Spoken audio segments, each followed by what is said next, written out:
Unity and spiritual elevation. Congregation Beit D.C.B invites you to the annual Unity Shabbat Kum on Saturday, May 24th, 2025. Where?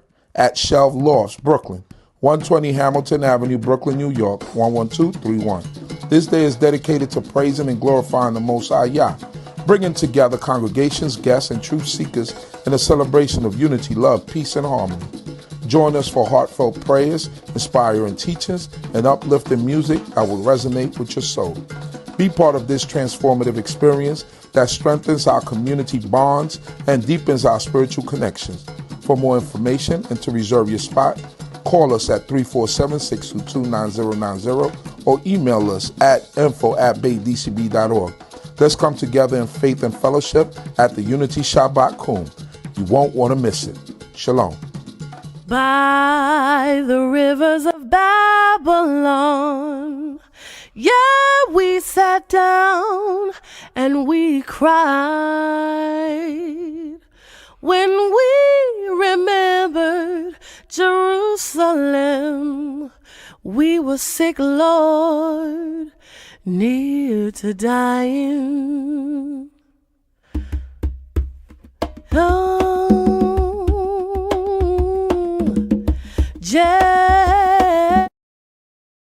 By the rivers of Babylon. Shalom, shalom, family. Welcome to another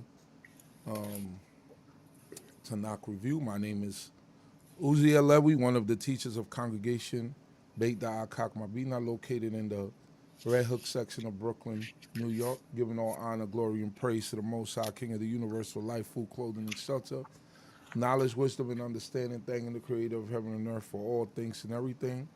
I'm grateful to this mighty King for my life, the life of all of you who tune into the channel on a weekly basis. We pray that the Most High God, Creator of heaven and earth, be with you all, protect you and guide you, keep you, even during these times. Giving all honor, glory, and praise to the Most High God, who is God alone. His name is Yehudah. Don't forget to share, like, and subscribe, and press that notification bell so that anytime we have a new video, you will be notified. Today, as we open up a new book in the Tanakh, we continue into a new book in the Torah, that being Wayikra. We're gonna go over basically some of the things that the priests and Moses has to do in terms of the tabernacle and the inauguration of the tabernacle and the setting of the priests. And for that, I pass it on to one of my teachers and one of my mentors, even Nasik, Zurishaddai ben Yehudah. How are you, Nasik? Great, Baruch Hashem. First of all, I'd like to give praise to the Supreme Eternal Universe, God of my forefathers, God of Abraham, God of Isaac, God of Jacob. With respect to the platform on the D.C.B channel platform, spiritual leader, Chief Prince Ariel Ben Saska, to the host Chief Uziel, to the princes, chiefs, Kohanim, Rabbinate, Maureen, brothers and sisters, visitors to the channel. I greet you all in the tongue of my forefathers, Shalom Aleichem, and also I'd like to wish you an early Shabbat Shalom. I'd like to start off with Adonai Septari Takuviyagi Tilateaka. Oh Lord, my lips, my mouth should declare that praise. We'll be starting a new book, which is Wayikra, Annie Call. And it's interesting with a name like Annie Cole, to start off like that. So we're going to talk about some things and highlight some things in there. And it's originally the book of Leviticus in English. That's what it's called in English, Leviticus, and comes from Levitical book in that sense. And the original name was called Torah Kohanim, the instructions of the priest. So that's one of the older names for it. So we have finished focusing on 5 sidros, more or less, concerning the Mishkan itself and having it set up. And I already spoken on before in reference to Mishkan. We take more time in studying the Mishkan than we study the creation story. And, that's written in the book of Genesis. Also, before I be remiss, I'd like to also thank the brother Jay Adon Yisrael and in the Midwest for, his comment. And like I said, I had some motivating teachers coming up. So that the credit comes from some of the people I had the pleasure of sitting, under for some time in various locations. So I was blessed in those areas there. So I just share and try to, add to the development that they invested in me. So that's what I normally try to do. And like I said, one day, like I said, the platform is not based on going much past the per shot. Once in a while, I might get a little bit of, the rush or the remix, but not really, into that. And definitely, I won't get into the area of what you call sold or Kasidu, as they refer to it. So those areas there, I try to keep it in that plane. Let's be one-on-one, somewhere like that, in a different type of setting. So my thing is, since it's a wide variety of audience that might tune in from time to time, I try to be more welcoming and try to keep it where most people that may not have a clue about way of life or our style, but almost everybody have some insights into the scriptures. So I try to keep it more scripture based, and then from time to time, I got try to bring some sense. So that's where I might bring in some Hebrew or some rabbinic thoughts or traditional thoughts in those areas there. That being said, but once again, I thank you for those that be listening. And any comments, I try to read them just before I get on and do this here program. I try to read if there's any comments there. If there's no comments, then it's nothing for me to address.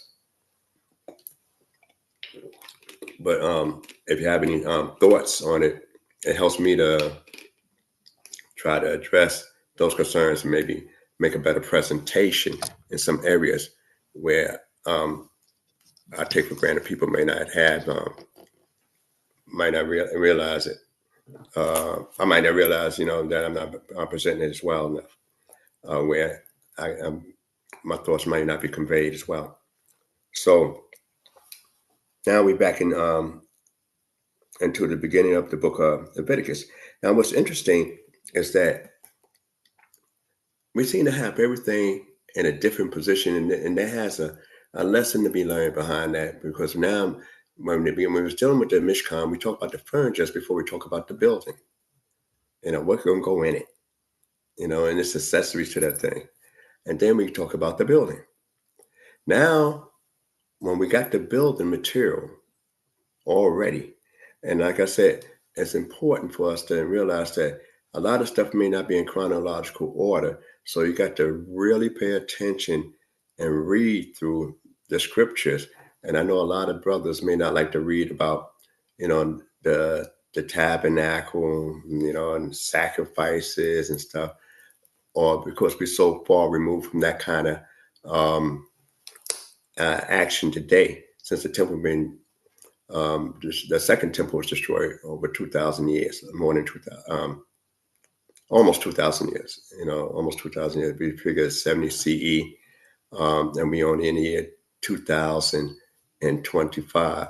So a little, we're close to 2,000 years since the last temple stood, and we stopped actually doing a lot of sacrifices a little bit before that, before it was destroyed. So to today, it was seen animal abuse and everything like that, and it seemed kind of archaic, and not realizing that it's not, it might seem cruel and inhumane, but this is coming from the creator of heaven and earth. So now we know, I'm familiar with other people that have said somebody made the ultimate sacrifice, but this is what the creator left on record in the book. We don't consider Old and New Testament. We just say this is Holy Scriptures, and that's it from the platform. That's why I mostly focus on what's the Holy Scriptures, which they say the New Testament had its basis from that, and then they had a new thing, whatever, yada yada. But when we look in the book of Leviticus, now what we have now, we have a house, and we're told already from Exodus we're going to be the Kohanim, but we don't have the operation of the house. All right, we say, okay, we got an altar. We know we're supposed to do certain things on the altar. We know we're supposed to have certain things on the table. We know we're supposed to have the, lighting the menorah. We know about who, supposed to do all that, and we learned about the altar incense and the Ark of the Covenant and where that goes. So we learned all that stuff already. It's a small thing. We learned those things. Put them here, put this here, put that there. We learned that.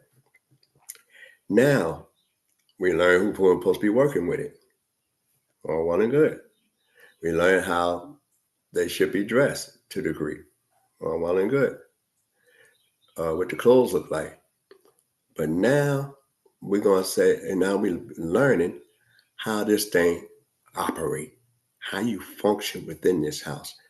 Every house have house rules. Every house.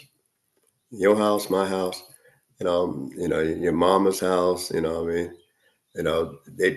house, your father's house, everybody have house rules in there, and they got rules in certain areas of the house. Some people, especially maybe Aisha, the kitchens is her domain. She ruled that kitchen. Whatever goes on there, like this, I know people will say, well, get out my kitchen, get out my kitchen. You got the rest of the house. It might be 3 rooms, 4 bedrooms, 5, whatever it is. The kitchen become a sacred space for, most times the women in the house, so everybody have the, house rules, and they have what they consider sacred areas, areas with limitations, but only certain people has real authority within it. So when we look at the opening of this, which opens strange, and I will read the first couple lines in Hebrew, and then I have to read the first couple lines in Hebrew, and I'm just translate first couple verses, I should say, and then I should read what it has. So the word Wayikra el Moshe Wadaber el Adonai alai me'oher moed lemor daber el bnei Yisrael v'namarta alehem. So and they go to Adam ki yukri mikem korban la Adonai me behema. Then it goes on to say min abakar umi sahazon Tegribu et korban kem. So korban kem. So now when we look at that, in the translation, we have some interesting words and redundancy here in the opening, and so I want to point out a couple of things in there, and just in case, I know I'm going a little bit out of order here. But the first 2 verses says, and the Lord called unto Moses and spoke unto him out of the tent of meeting, saying, speak unto the children of Israel, and say unto them. And it says, when any man of you bringeth an offering unto the Lord, you shall bring your offering of the cattle, even of the herd, or of the flock. Now, I know I'm not going to focus on certain parts at the beginning of this particular Sidra. I'm not going to touch on everything in the Sidra, so I'm just going to highlight what the whole Sidra deals with. And it starts in the beginning of the book of Leviticus, ends at the 5th chapter of the book of Leviticus, but it deals with the offerings, and where it comes from, the herds and flocks, and it talks about burnt offerings of the herds, then it goes to the burnt offerings of the flock, burnt offerings of fowl, the meal offerings baked in the oven, meal offerings baked on a griddle, instructions of a meal offerings of first fruits, peace offerings of the herd, peace offerings of lamb, offerings of a goat, offerings of the priest who sins through error, offerings of the congregation that sin, offering of the ruler who sins through error, the offering of the common person who sins through error, sin offering of a lamb, sin offering of various sins. Then it goes fine flour for sin offering for violating the commandments, trespass offering for sin. And that's how it ends. So it's a lot of offerings. So it's the rules to what offerings are made and how you make it, specified by the Creator. And you say, wow. So the Kohen will be pretty busy. And also, he got to be very knowledgeable to know which offerings is. So it mentions 5 offerings here. All right. But before I get to the 5 offerings, I like to always focus on the opening line of Wayikra. And the opening of line of Wayikra is really unique because it has the first word Wayikra written with a small aleph in Hebrew. All right, so which means and he called. Now we have a lot of issues behind that, but I just want to focus on this this point here, and that's allow me to just digress a little bit, and it should take it to another area. Before I forget that we know that Aharon will be the priest. And one of the things about the priest, yet the opening, and this book is for the priest, but yet the Creator calls Moshe. All right, and you say, okay, now why would Aaron? And this come from a discussion I had earlier in the week, with a young man that's in Israel, very intellectual young man, and we were discussing different things from Peko Day and segue our way into Wayikra. All right, so the ending of Exodus into the beginning of Leviticus. So one of the things that came up in the conversation was, why was Aaron chosen to be the Kohen instead of Moshe? Since we know Moshe was, the only man that God talked to face to face. He's the only man that God, was able to hear directly from the Creator, and was up in the mountain 40 days and 40 nights, 3 times, 120 days before the presence of the Almighty God. He's the longest praying man on the record for 40 days in our way of life.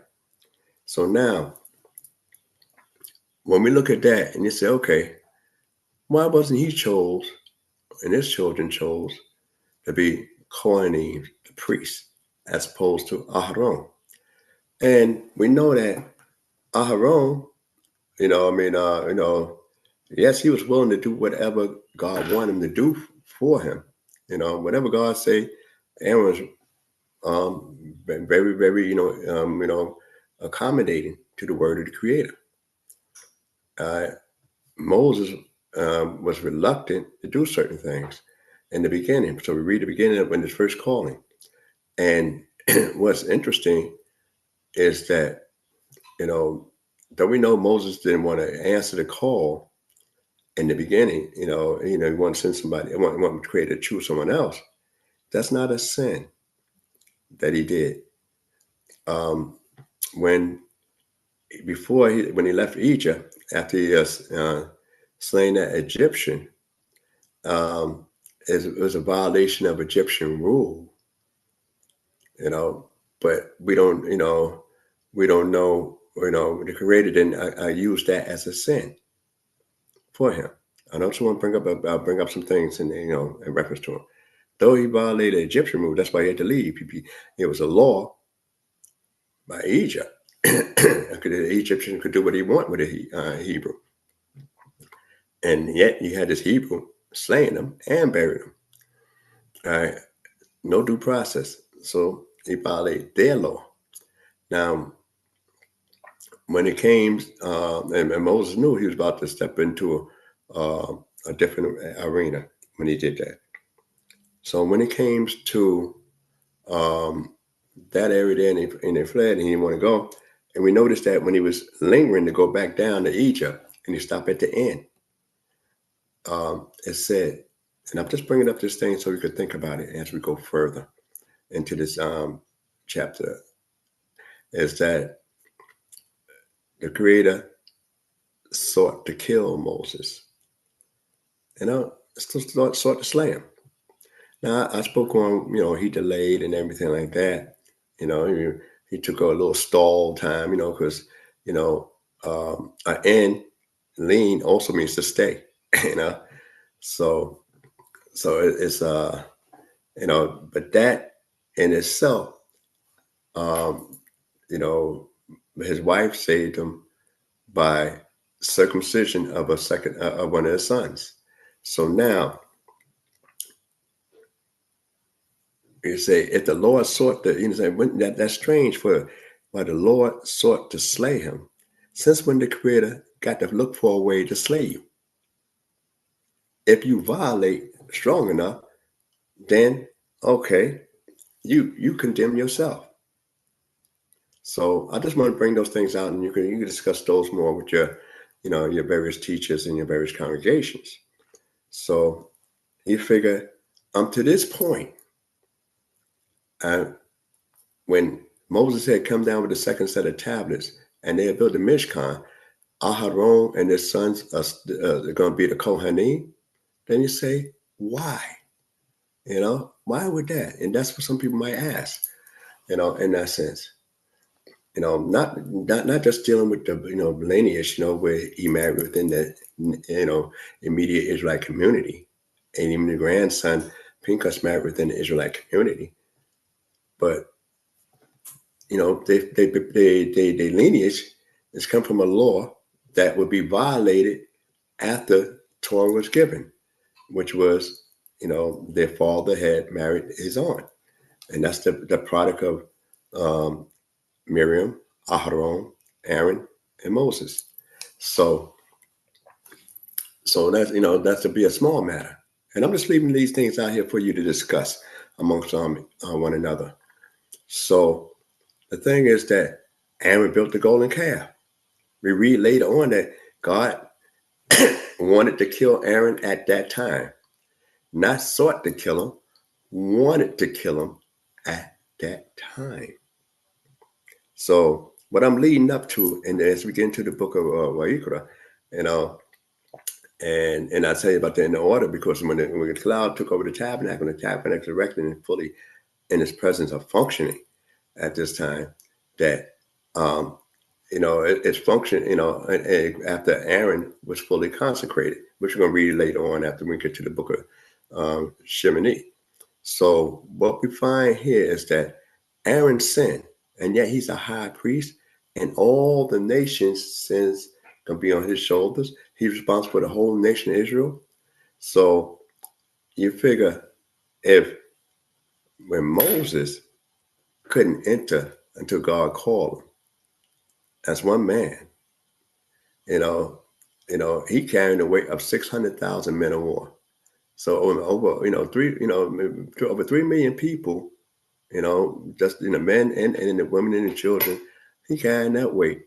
The Kohen got to carry that weight. So when they didn't want to hear when God spoke at Mount Sinai, and you're talking about all those millions of people right there at the foot of Mount Sinai, and Moses had to ascend, and he was able to ascend then you say, well, how could something be too much for millions of people and one man could bear it? So I'll just leave those things out in those thoughts as we go. So now we get back to Aaron being chosen. And you can further discuss it. Like I say, I always welcome, comments or thoughts on what I say, because, hopefully we can help each other out. One of the things you need to look at is that Aaron sinned before with the golden calf. And yet we're going to be reading about offerings, and there's 5 offerings going to be enumerated, which is the burnt offering, it was Ola offering. Then after the Ola offering, then we got the Minka offering, and then we got the Shalom offerings, and then the last 2, the Katat and the Asham offering. The Katat is called sin, and also, but this is a bad translation. It could be sin that you did something wrong, and it could also be purification, which I get to hopefully in this particular portion, the segment. And you got Asham, which is guilt. Now, the last 2 is incumbent upon you to bring up as we read, because I'm not going to touch on all of it word for word. But the last 2 offerings out of 5, it's incumbent upon a person, to bring up, in order to get closer to Creator. The first 3, may or may not, in that sense. The first one, the burnt offering, is completely consumed, so it's very private in that sense. All right, so now, since Aaron sinned, and and he was chosen as a high priest and made a great sin, and he sinned at a time when the rest of his tribe, the tribe of Levi, didn't support him because they wasn't part of the sin of the golden calf. They wasn't part of that sin. But yet, the leading person of that particular tribe, built up the calf. And Moses said, "What did people do to you that you brought such a great sin upon them?" He said, "This is not you." And now bear that in mind. This is not you. Moses looking at his brother said, "This ain't the way you operate. This is not really you." So, and I'm going to get back on that. The thing is that a person that has sinned before could understand a person that's sinning and trying to get right. If you never sin, you can't relate. You don't know what it is. If you never sin, if you never sin and then say, "I turned my whole life around." And that's one of the big lessons in this particular portion, besides the other one I'm going to bring out in there. But if you never sin, then how can you relate to sinning? I never was high in my life. I seen people high. I seen the results of it. I don't know how I feel, but I never, I got intoxicated in my life off of anything, smoking or drinking or anything like that. So I could just surmise what I see as an observer, and I might give you some advice about how to tone down because of what I see happening to you, but I can't really identify the fight that you might have to go through in order for you to change from that. Moses at this time, we're talking about, give or take a little short of 2 years, about a little short of the year after he left Egypt, that the Mishkan is set up and he's functioning full scale. So a little less than a year after they left Egypt, they're functioning. Because I said the plagues lasted pretty much almost a year. It wasn't an overnight thing. So at this time, all this time, you never read where Moses himself ever sinned. I only know, "Thus say the Lord." That's all I know. You did this, you ain't doing that, we got problems. Aaron, on the other hand, know what it is to be a person that has flaws, and know what it takes for a person to overcome those flaws. He know that. So therefore, he would be that, and plus he was willing to do whatever God say, without, let's say, a will and a won't, as we say in back in my time. So hence he's chosen. But you can further discuss that issue there. Now I'm gonna get back over to Wayikra and the different things that's within it. So that first word, Wayikra itself, When we look at that first word, Wayikra, in Hebrew, is written with a small aleph. And there's a lot of commentaries on why, and he called a small olive. And what is more interesting, it's not the first time he called Moshe, and it ain't the first time that the word Wayikra is used. When they first get that revelation about the bush, God called them there, but it's not written with a small olive. And sometimes in the Tanakh, you have letters written with large letters and small letters, but for the most part, it's written in the same size. So when they have either, a large letter or a different size letter, it's something to take notice for. It's there for a reason. There's a lot of discussions on it. So when we look back, like I say, at the bush, when God called them, it's identification of who's calling them there. But here in the book of Leviticus, it said he called. Now, why is it he called and then the Lord spoke to Moses? And like that, and the Lord called to Moses. They translate that in the Lord because it's imposed that the Lord is calling him.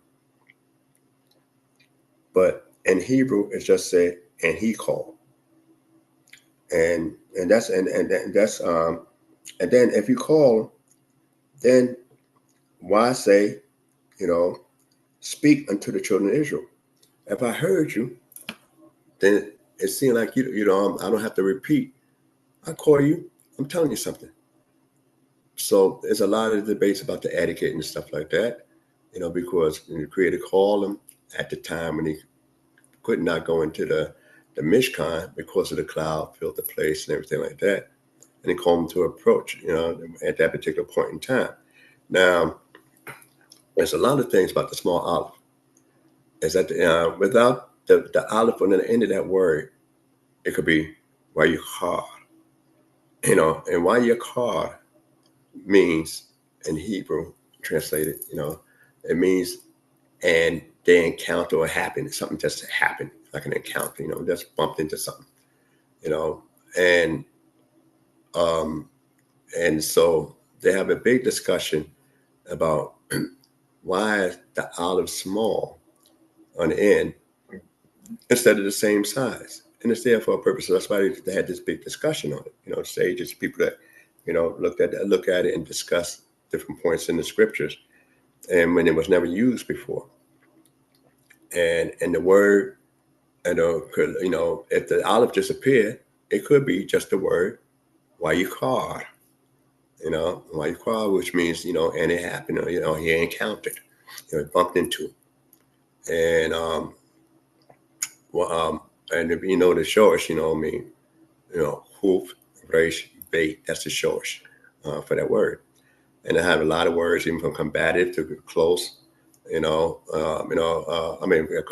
combativeness. And no, excuse me, no, I'm thinking I'm going ahead of myself. While you cross, hoof, resh, and then olive for calling out, and kuf, resh, hey, and when something just happened. So yeah, I'm going to ahead of myself. I'm going to focus on later. I'm going to get to the offerings. So one of the things they look at is that Moses was such a great man that he was also the meekest man in the whole earth. Now, and they focus on, and this is basically what I'm going to focus on in this particular portion about character throughout. And one of the things when we deal with Moses is that his character, we read later on in the book of Numbers, that he's the meekest man in the whole earth. And that's what the Creator said. So when he called to Moshe and speak to Moses, and let you know that you are important.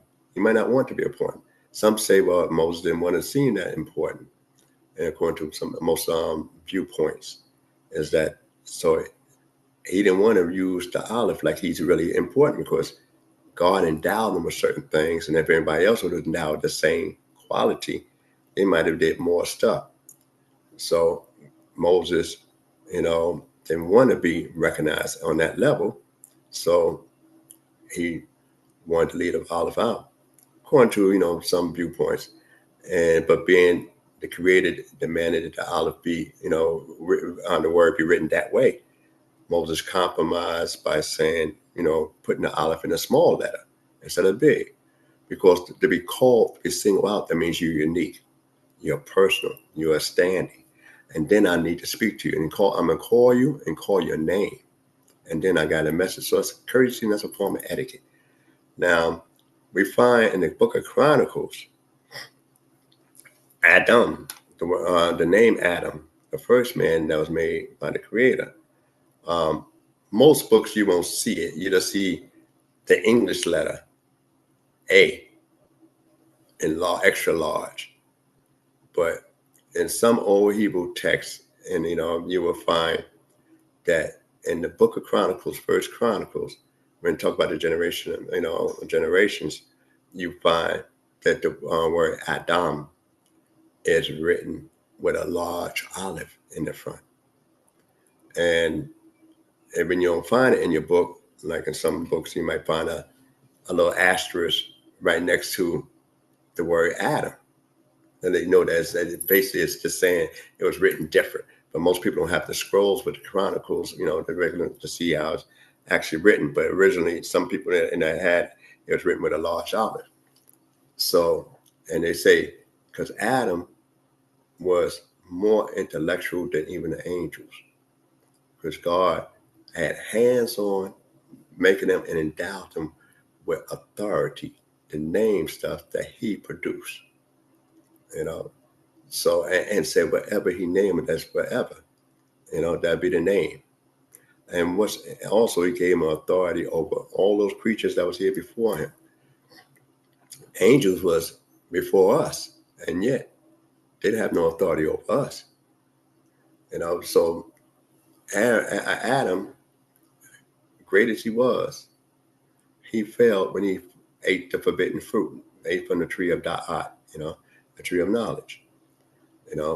So therefore, it was, most people view that as a thing of arrogancy, because now you want to be like God and not be what God made you to be. So this is some of the things that is pointed out in the contrast to that. All right. And so now get back to this particular portion. We get past the thing about in reference to the first word, Wayikra, and Moses and his character. And they're going to speak to the children of Israel and saying to them, all right, so now, if this is a book concerning Kohanim, why all of us got to know about it? When most cultures, unless you go into the field to be a Kohen, you don't, in that particular caste system, you don't learn anything concerning, the Kohanim, about the priesthood. You don't learn anything about that. All right, but if you're going to be, even in this society here, if you ain't going to be a doctor, you don't take courses in that. You go into other areas. So everybody don't know what a doctor is. What a doctor really do, what his curriculum and everything like that. Because if that's not your pursuit, you don't learn stuff like that. Law, which we all got to follow by in this here country, unless you study law and stuff like that, and especially those that's trying to be a lawyer, and that the rest of us don't pursue it. We only learn things that immediately will impact us, but we don't pursue trying to learn law, even laws of traffic, driving along the road. When you make a turn, what these signs mean. Most people don't even know that. And I've been driving for years, a lot of different signs and signals and stuff like that. And they've been qualified licensed drivers for years. So we, on the other hand, out of all the nations, we had to know what the priests had to do. So The priesthood was an institution that was secretive, where we didn't know how he operated and what he's supposed to do. We knew how he operated, and we also become partial participators, because we bringing stuff to the Kohen, and we had to know also what he's bringing and what we bringing it for. So we got to know what we're bringing it for, and we had to know what he could use. So this law is for everybody. And but the Kohanim itself, he's going to be responsible for taking it to the next level. All right. And then, so now when you talk about offering, the word korban, all right, now to get back to that word, kuf resh beit, that's the shorish. It means to draw, it could be the word, kavron, which means kavron, which would be karov, which means to cover the word quavo, which is kuf, resh, kolam, kolam malay, and bait. All right, so the word, karov, that means to be close. So when you bring an offering, it's to be close. But when we bring offering and creative light, I figure about, how you get rid of sin and stuff like that. Those that read the Haftorah to go along in the book of Isaiah will see that God's the one to forgive sins. So you're also going to find that in this particular book here. But why would a person bring an offering? And these things that we talk about, the burnt offering, to tell you how each offering is done and what is qualified to do those particular offerings as we pass through this here particular portion of the book. And it says, and it talk about the herd. So in the next verse, third verse says, and in his offering be a burnt offering, if his offering be a burnt offering. All right, be a burnt offering of the herds, he shall offer it male without blemish. He shall bring it to the door of the tent of meeting, that he may be accepted before the Lord. He shall lay his hands upon the head of the burnt offering, and it shall be accepted for him to make atonement for him. And he shall kill the bullock before the Lord, and Aaron's sons, the priests, shall present the blood and dash the blood round about against the altar that is at the door of the tent of meeting. And he shall flay the burnt offering and cut it into pieces. And the sons of Aaron, the priest, shall put fire upon the altar and lay the wood in order upon the fire. And Aaron's sons, the priest, shall lay the pieces and the head and the suet in order upon the wood that is on the fire, which is upon the altar. But its inwards and its leg shall be washed with water, and the priest shall make the whole smoke on the altar for a burnt offering, an offering made by fire, a sweet savior unto the Lord. It says sweet savior, a sweet aroma. Now, everything, when you talk about the burnt offering, and the word ole means to go up, rise up. All right. So when we talk about this offering here, it's wholly consumed on the altar. Everything is burnt from that particular offering, except for the hide. That's the only thing that's not burnt. The hide is not burnt on the altar. But the whole animal is burnt on the altar and is laid up in there. So this is more private. All right. And this one, the temple have certain offerings they bring on the regular, but this one, everybody ain't going to bring up on the regular, and they say, well, why the guy decided to bring an offering, and the guy lay his hands on it, and it says, and it's from you. And they say from you. One of the things they focus on when it says mikem, which is from you, is that you cannot, when it comes to Torah, when you bring up any offering, it got to be yours. You can't say, let me just grab this. So and so don't need it, I need it for offering and take it from somebody else, because they're going to talk about stealing and all this other stuff coming on later on. But it got to be from you. And also, when it says from you, that means also deep inside spiritually, this is something you really want to do. It don't even tell you why you're bringing the burnt offering at this point. Don't even tell you why. This guy feels I'm a little, out of touch with the Creator, or maybe something in life, I have this life-changing experience, and, so maybe, I want to, I'm going to get this here because I don't feel like I'm really praying enough. I'm not really feeling God like I want to. I'm not really trying to listen to the Creator's words that's left on record. So it doesn't resonate in my mental Rolodex, so to speak. So a person might decide to say, I'm out of touch with God. I need to get back with God for various reasons. So the burnt offering is not always because you did wrong.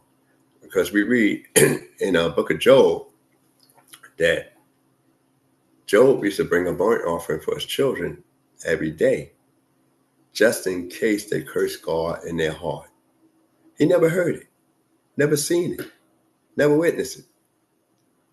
All right? Don't have a clue about it, but this is what he did every day. Were they sinning when they was partying? I don't know. But nevertheless, were they bad people? I don't know. But what you find that the offering was burned up, and there was that type of offering, a burnt offering, and that's what he did every morning continuously, just in case. So that means it wasn't just one morning he did this. He did this every morning. And that's the book of Job. I'll open up. So when we think those areas there about the burnt offering, we can't always say, God, it's about sin, which most people try to relate it to a sin act, sinful act, but we can't necessarily say it's about sin when we talk about the burnt offering itself. So now, and it goes on and say the different types. And if his offering be of the flock, whether of the sheep or the goats, for a burnt offering, he shall offer it a male without blemish, and he shall kill it on the side of the altar northward before the Lord. And Aaron's sons, the priest, shall dash his blood against the altar round about, and he shall cut it into pieces, and the priest shall lay them with its head and its suet in order on the wood that is on the fire, which is upon the altar. But the inwards and the legs shall be washed with water, and the priest shall offer the whole and make it smoke upon the altar. It's a burnt offering, an offering made by fire, a sweet savor to the Lord. So the different type animals he might use, depends on his income, his status, financial status. But the Creator telling you what animal is allowed on there. Can you imagine now? You're putting your hands, talking about we got a samika, which is like when a person become a rabbi or something like that. You put the hands on, just like when Joshua was taking over from Moses. God told him to put his hand on Joshua, but he put both hands on him. So what's the reason of putting your hands on? It don't even say a confession here. It says confession later on about certain things. When you know you did an error and wrong. When you get to the last two offerings, pretty much, a chatat, then you talk about a certain type of confession and stuff like that. But asham, rather, you're talking about a confession. But we don't find it in the first three offerings. You don't find that. So you're putting your hands on as a testimony that this is yours. You're slaying it, then it's yours. So he took the life on behalf of you. Now, most people would say, well, how could that help you out? Without going through the whole story, we find out later on that the Creator let you know that he does the forgiveness. I'm going to skip on over just a little bit within this here and go into one of the offerings concerning, I'm going to skip a couple chapters over. The fourth chapter. Let's go over to the fourth chapter. All right, so I'm going to start from the beginning of the 4th chapter. And this is when you got to bring an offering because you messed up in certain areas.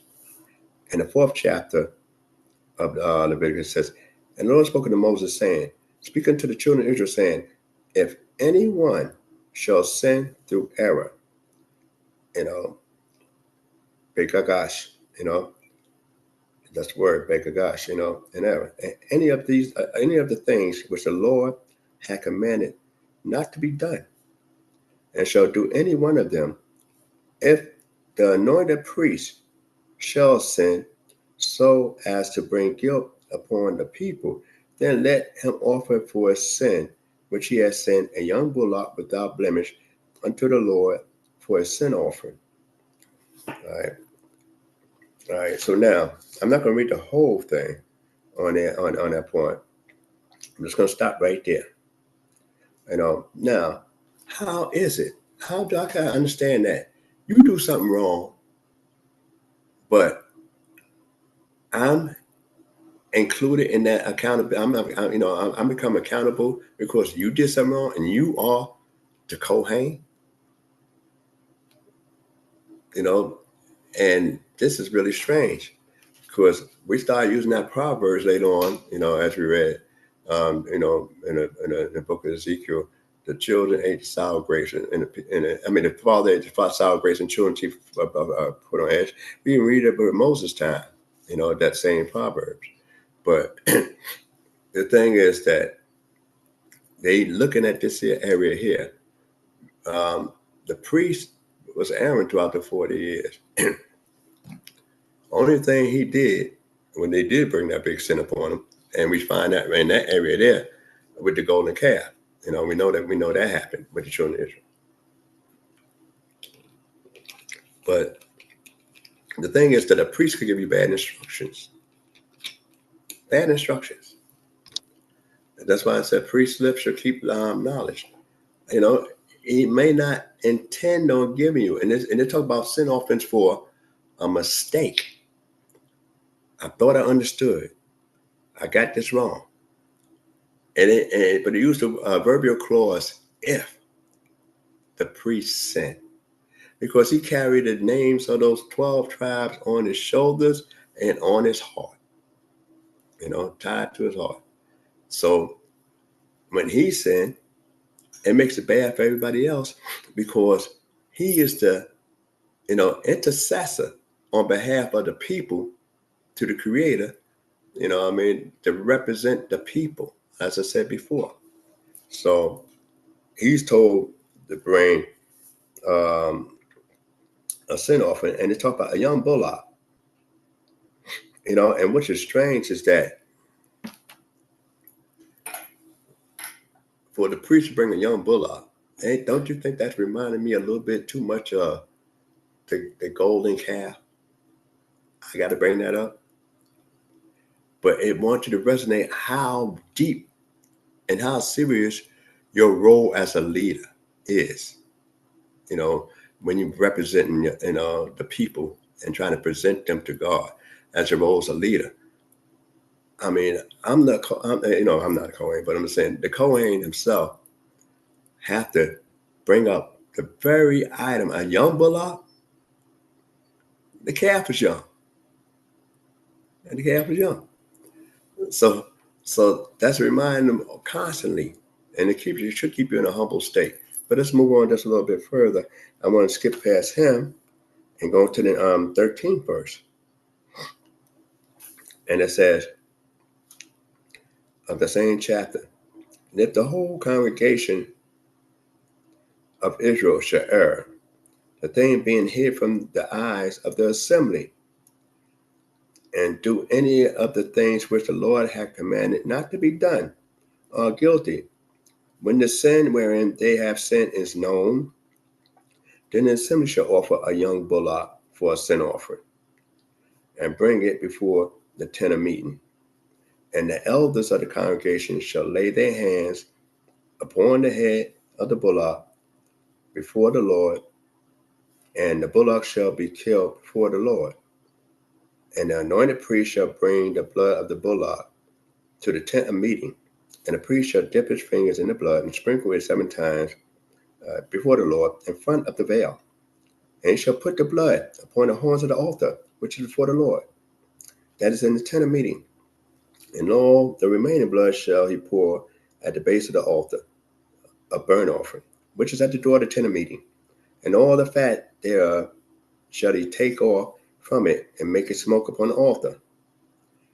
And then it says, thus shall he do with the bullock, as he did with the bullock of the sin offering. So shall he do with this. And the priest shall make an atonement for them, and they shall be forgiven. And he shall carry forth the bullock without the camp, and burn it as he burnt the first bullock. It is a sin offering of the assembly. Now, that's the elders. Now, we ain't talking about the individual leaders of the tribe. We had elders. That's what Moses told them to meet. When he left, I went to Egypt, and then he had the top princes of the tribe. You had princes, but then you had actually the top prince of the tribe, of each tribe. So now, the elders, they mess up, and it could be more so in civil law, how they govern whatever the case is, in that area, and it come to their attention. All right. So, but you notice the elders mess up in civil law. They bring the exact same thing as the Cohen bring, except that, you figure the elders, the only thing that's missing here is that it don't say that their sins is on the people, and they elders. Only the Kohen sin is upon the people, but the elders, next tier level, they don't say their sin is upon the people. And they did it by error, by mistake. So you're talking about bringing stuff for a thing that you intend on doing. You might find out later, because sometimes we learn things after a process of time, or we think we have it right. So let's go on to this third category here. And it goes on to say in the 22nd verse, it says, when a ruler sinned, in the Hebrews use a Nasik, and doth error, any one of all the things which the Lord has commanded not to be done, and is guilty, it says, if his sin wherein he hath sinned be known to him, he shall bring his offering, a goat and male without blemish, and shall lay his hand upon the head of the goat and kill it, in the place where they killed the burnt offering before the Lord. It is a sin offering, and a priest shall take of the blood of the sin offering, and do what he's supposed to do on that area. All right. So now, the difference here is that the elders, they use the word if, same term, and because they dealing with the congregation, so they would have more influence on the congregation, but they don't actually focus on that they make the congregation sin in that sense. All right. But yet they're the elders of the congregation. All right. It said if the whole congregation of Israel shall err. All right. So that's usually the elders, because they might have gave some bad advice, but they don't carry it on the same level as the Kohen.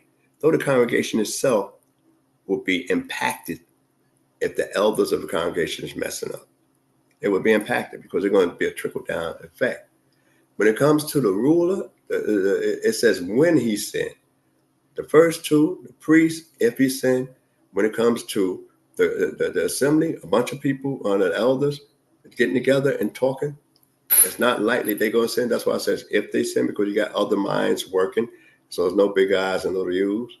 But when you come to the Nasik, I'm all that, So now, it's he's subject to sin because he might forget, himself. Being he has so much authority and power, he might forget, I got to act a certain way. I got to carry myself a certain way. I got to have a certain type of decorum. So now, when we talk about that, then it goes into the regular people, the local group of people that was sin, and then it goes to the individual persons that sins and trespass. All right. So now when we talk about all right, but you notice when we talk about the regular people and everything else, they talk about the Lord shall, is the one that, will forgive them concerning their sins when it comes to them, when a man, sins and he do what he need to do. When it gets to the kata, and everything else, sin offerings, which is we talking about now, that it's the Lord that forgive. So when people think that we can't, atone for sin today because we don't have the temple standing, the words of my mouth and the meditation of my heart be acceptable. That's one of the prayers that that we say, around the 19th song, years on, with their feet right here on. All right. So those type of things that we had said. So we find that we have a way to, to approach God. And why would a person want to bring an offering anyway? Why would a person want to get close to God, in that sense? Because we basically have a soul, or a nefesh, in that sense. So since we have a soul, the soul is divine. The soul wants to do God's will. It's the body. People, the old folks say, they say it this way. Some of the old folks, we know our family, some of our families say, the spirit is willing, but the flesh is weak. So they saying, already, that's not what I really want to do, but I'm caught up in the moment, because I need self-gratification. Children are usually self-gratification. The book of Leviticus, with the sacrifices, mostly taught early to children because they're the most innocent, and the thing is that they want that they don't find it boring as some people might find. And the thing is, say, why would be a need to get close to God? Why would I need to be apologetic? When you bring an offering, you actually become vulnerable. You open and exposing yourself, so that, and that's what, even in a relationship, when you come together, say you want to get close to somebody, because the word offering also means, term for relative. The same root is for the term for relative, so, karov is for a relative. So, and they say karov mishpakat, that's the term they might use for a relative, family relative that's close. And when you actually do that, you actually expose yourself, to another. And so you become more vulnerable to the next individual. And so what it is that when we want to, feel we estranged from the Creator, we want to get back to the Creator. Now, I'm just going to bring out a couple of points in a little time. I'm not going to speak that long today. Is that when we look and focus on why is it that a person will even consider getting back close to the Creator? All right. Now, say a person that's stole, we have in this particular portion, and I just want to focus on that. If a person stole something, he's supposed to, if he return it, he's supposed to return it plus a fifth. And then we got various different rates later on. I'm just saying in this particular portion, if you stole something, return it plus you add the fifth. Now, if you stole it, and I'm gonna just focus on the this offering, the katat and the ashan. The ashan is a guilt offering. All right, a katat and the ashan you got to do. One is purification. One is a sin that you made through error, and a woman that has a child, or go through a nida, a purification period. That's what it is, a purification period. So she bringing what they call a sin offering to be welcomed back into the community of the Creator, where she could be around holy objects. Say like it was a Pesach era, coming up, and we did the Pesach like it was in the wilderness. Then you could say, okay, I want to get back in the congregation. I want to be able to make my presence before the Creator. So that's a purification thing. Unclean by the dead, then it's a purification thing that you want to get back, with the Creator. So that's what the word katat also and covers, as opposed to somebody, along with just somebody that just did something wrong. I did something wrong, and it just come to my attention that I did it wrong, so I need to straighten it out. Now another guy has stolen something, and he repaid it back and add the fifth. All right. So why isn't that enough? I stole. You caught me. I'm apprehended. I'm giving you back what I stole, plus I'm giving a fifth. Why would I need to make an Asham offering? Asham Olah, that kind of thing. Why should I bring that up? Because I done paid my debt.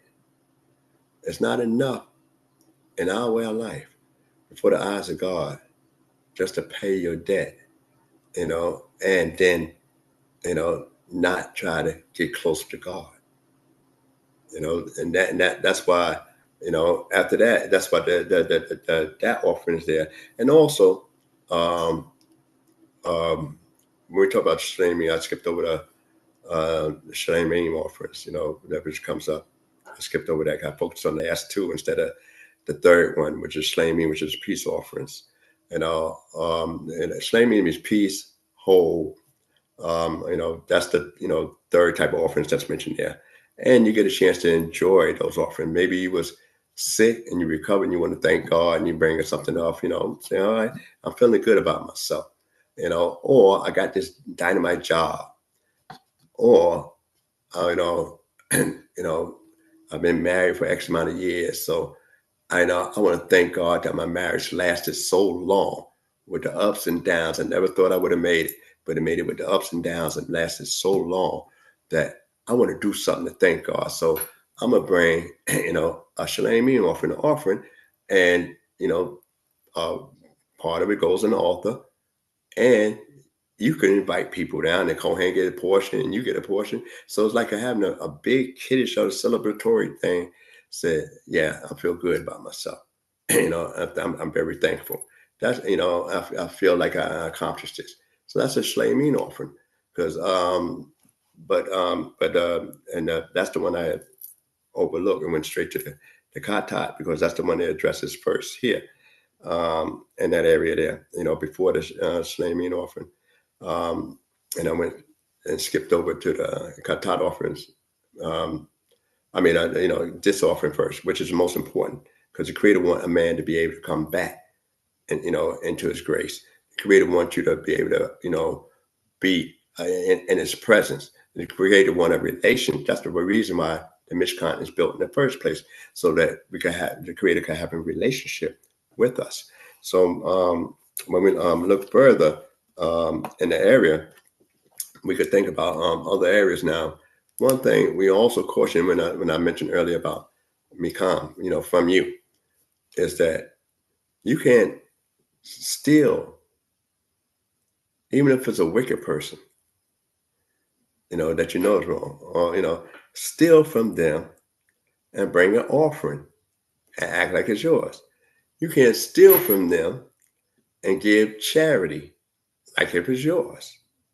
So the Creator that's another reason why I talk about from you. That means that you got to make sure it's yours in totality. Not that I took it from so-and-so because you don't know what to do with it, or they got it illegally, so I'm going to snatch it back and look out for this poor family over here. We don't have Robin Hoods that's good in Torah. No such thing that exists. So it focuses on being just all the way across the board. When it goes into various offerings and those areas there, and we're going to be talking about other offerings when we get to Zob, but how it functions. But one of the things we look closely into it, we find out that only the priest can function in the area of the priesthood. Anybody else, it could be a death penalty or cut off.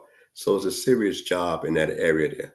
Now, most people don't, we have coin that, people that's using the title coin today, and they say they basically use it as a teacher, but they can't function in the area of offerings.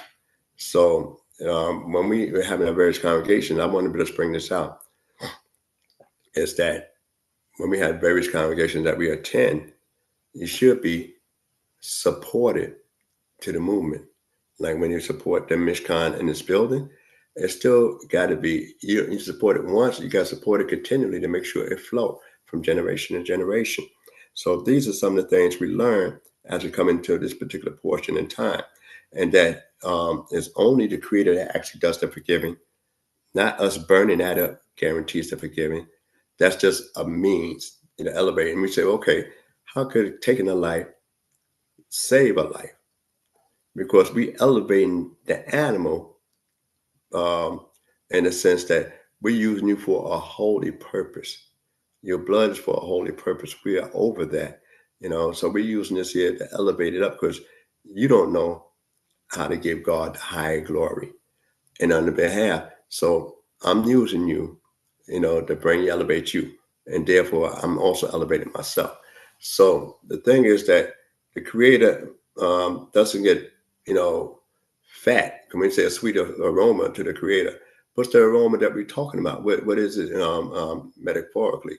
Metaphorically is that the Creator is glad when a person, it becomes a Baal Teshuvah, a master of repentance. I did this, I was wrong, and I'm not going to do it again.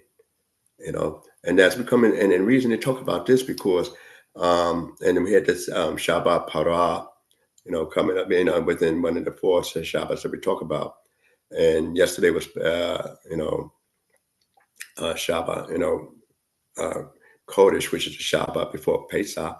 And next week, going to be Shabbat, Haggadah, which is the actual Shabbat, in the month of, in the first Shabbat, basically, that's observed in the month of Aviv, before we go into the Pesach. So we learn, a lot of stuff to be prepared for Pesach. And one of the things about the Pesach is that when we offer up the Pesach back then, some of these laws, we got laws what we call Adut, Kukim, and Mishpatim. All right. So a Kok is actually laws, that we might understand, like how the red heifer work. Why is that so? And those areas there, we don't understand why that works. All right. And, and we don't understand why we can't wear wool and linen, other than the Creator said. But it's compliant to those things. In Mishpatim, we understand about stealing. We understand about, murder. We understand, about adultery. We understand those things. Then we had, Adut, which is testimony. The Passover is a testimony. But you notice that the Passover sacrifice is the only sacrifice that we actually have, that's actually don't fall, under these particular parameters that we read about, in that area there, because because what's the difference that the Passover sacrifice don't fall in those parameters? The Passover sacrifice never goes on the altar. Have nothing to do with the altar itself. So when we think about the Passover sacrifice, and that's done in the place God caused the name to dwell, and it's slaughtered, and you're cooking and roasted, and your family eat, what you could eat, before the sunrise, along with certain items of the unleavened bread, bitter herbs at the minimum. Then you make a meal and a feast of it, but that's the only offering that you actually have that doesn't goes on the altar. That's something to just think about as we go into the Passover season is coming up this week and this weekend. And one of the things to consider, is that those that might use different Haggadahs and those that might use their own special rituals and stuff like that, that you have a lot of lessons to be learned within the Passover of God. And one of the things is that, Moses' name is not even mentioned in the Haggadah itself at all, because it's focused on what God did, what the Creator did for us on our behalf. And is one of the things that we all participate in, on a yearly basis. And after Shalosh Regalim, that is tend to be the most celebratory time out of the three. The second is Sukkot, because Pesach, not only is a memorial, but we actually participate by eating unleavened bread. We had that say tonight. We carry on eating unleavened bread, and we telling a story. Shavuot, which comes next, I guess because it come in the summertime, you could discuss that with your teachers. Come in the summertime, say, okay, it's basically a one-day thing, but it's no real biggie. But we eating lemon bread, and we get into the Sukkot time. Well, okay, we had a month. We got a whole month of stuff going on. We got Yom Teruah, then we got Yom Kippur. Now we back at Sukkot. So I mean, we got to build booths. We dwell in booths and stuff like that. For 7 days, and the 8th day we have a holy convocation. So all right, since we already in this here season, we might as well let it stretch out for a little bit more. But the thing is that it's kind of sad when we go to Pesach and when we start to count the Omer, in the sense that we're supposed to be anticipating of an important milestone in our lives. So, we're sharing those different areas there. We got to really think about those things as it comes close upon us. And then the last thing I like to bring out is that when it comes to observance of those different laws and stuff like that, concerning what you eat and what you don't eat. Ask your teachers. But basically 5 grains that we're concerned with. But some people go to the extreme. But if you're in doubt, you do without, which everybody say. But how long should we be in doubt?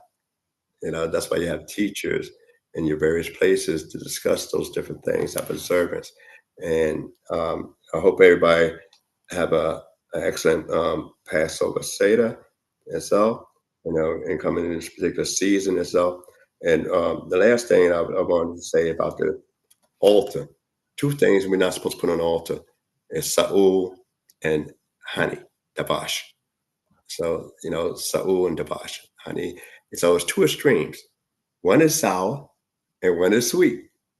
And neither one of them go together. None of them go on the altar. But yet we always have salt, but accompany every sacrifice that's mentioned in this particular portion. And salt, that's why, and they were talking about a covenant of salt. So salt is a preservative. And also, one of the most holiest items in there is actually a table, because we always associate it with the matzah, the bread, the mincha offering. And the mincha offering itself, it means, more so as a gift. So when we think about mincha, we think of a gift. All right, so I hope you got some what I said. I know I've been a little brief and bouncing all over the place, but any mistakes been my own, you can leave a comment in the chats. Hallelujah. Nasik, quick Yes. question. For the last statement that you made, you said that we're not supposed to put sweet or sour on the altar, but the drink offering, quarter hin of a quarter hin of oil and of wine. Sometimes is that of the strong drink. Where does that go? Does that go on the altar or on the side No, of the no, no, altar? they just throw it at the base off. They don't throw it on the altar, they throw it at the base, They throw the drink alongside. offering. They throw it on the base of the altar. Yeah, Are around the you altar base. are Yeah. you sure about that?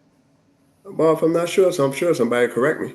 Yeah, because I believe when you read in Numbers 15, it said upon the altar. Yeah. Al. I, Al Or is a pawn, upon the burn but upon the burnt offering. it could be, but it also could be used in the sense of near.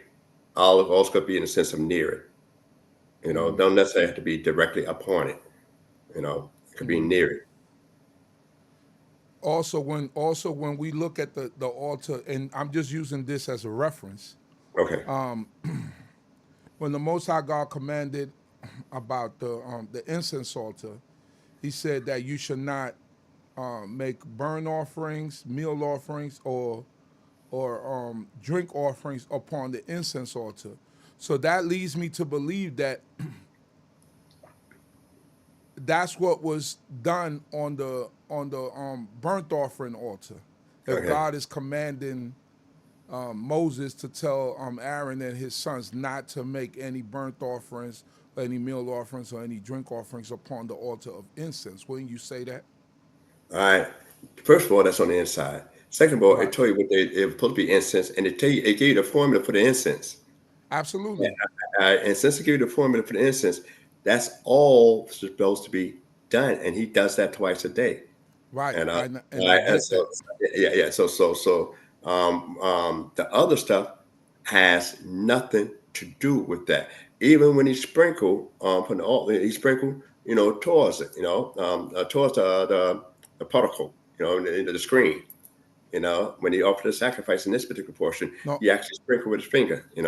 I I understand that clearly. What I'm saying is, if Moses is indicating to Aaron, or the Most High is indicating to Moses to tell Aaron and his sons that this altar is not for that because that don't go on that altar, wouldn't you now think that, all right, the drink offering went on the copper altar that was on the outside, because that's the way that it seemed like these things went on the copper altar.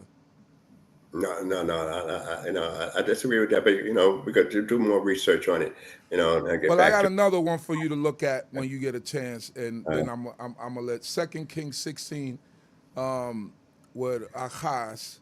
Now we know he was a wicked king. He went to, I believe, to Damascus, and he saw an altar that they had. Right?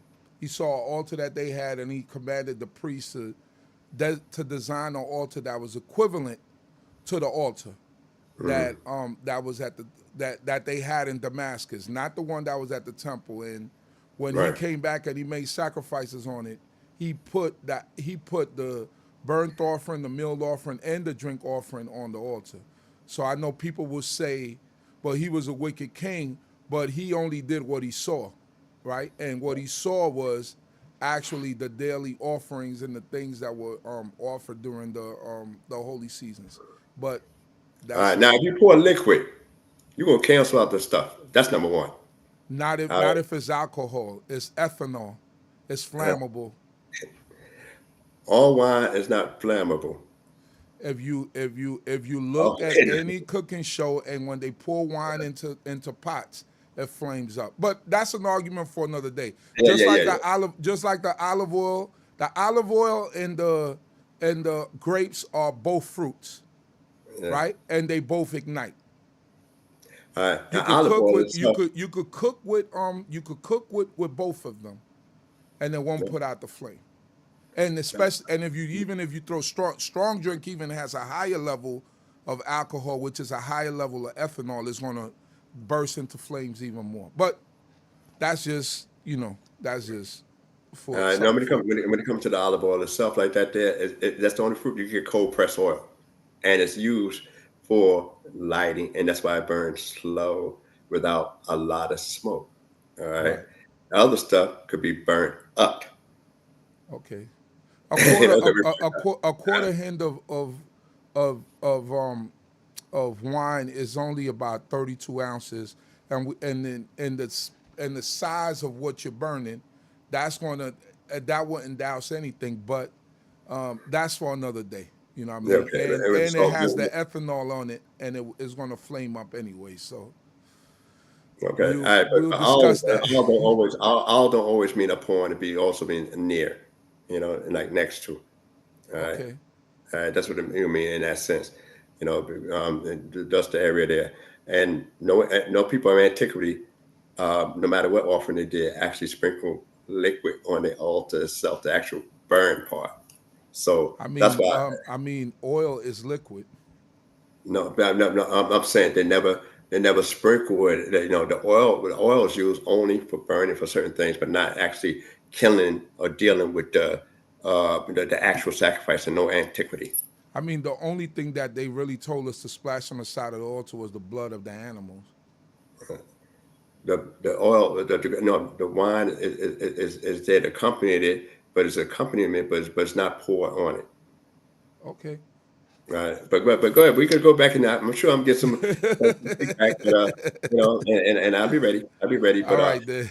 Next week, like I said, since it's gonna be Pesach, we probably had to hook up later on in the week. Got you. All right. Right. Okay.